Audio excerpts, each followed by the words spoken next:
mentor is somebody you say, wow, I want to learn from, I want to emulate, somebody that you think is a role model. A coach to me, and I'm an executive coach, and I have my own coach as well, is somebody who can help me realize my potential and achieve my goals. Mentoring is long-term. It's the guide by your side.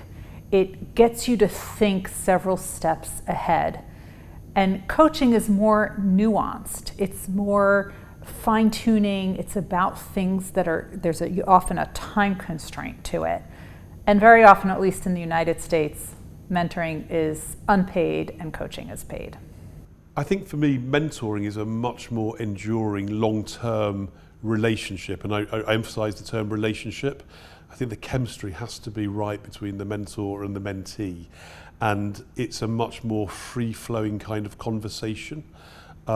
Whereas coaching for me is a little bit more discrete. It's a moment in time, and there's often a specific outcome you're trying to achieve, which is often, dare I say, measurable.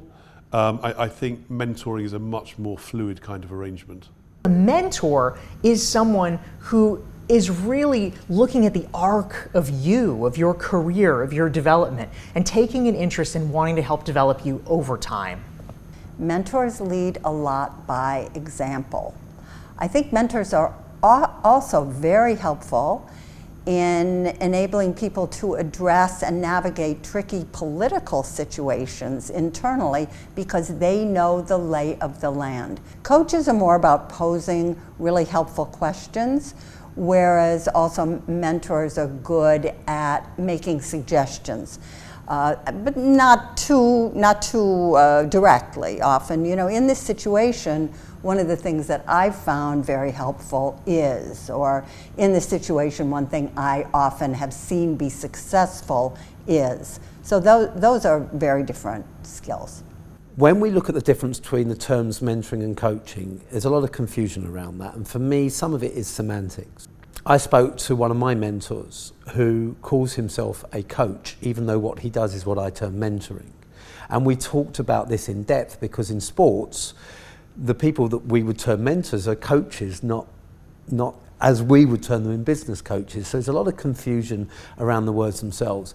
For simplicity's sake, my definition is that a mentor is somebody who has experience of what you're trying to achieve. They've been in the role, they've been on that journey, they have expertise that you're trying to tap into. Coach doesn't need any of that. A coach has a skill set of asking great questions to help you find the answer. So in short, the mentor has the answer and shares it with you. The coach helps you find the answer within yourself. Now, good mentors will use coaching techniques because if you find the answer within yourself, you're more likely to own it. And a good coach will use mentoring. If they see something you need to know, they'll share it with you.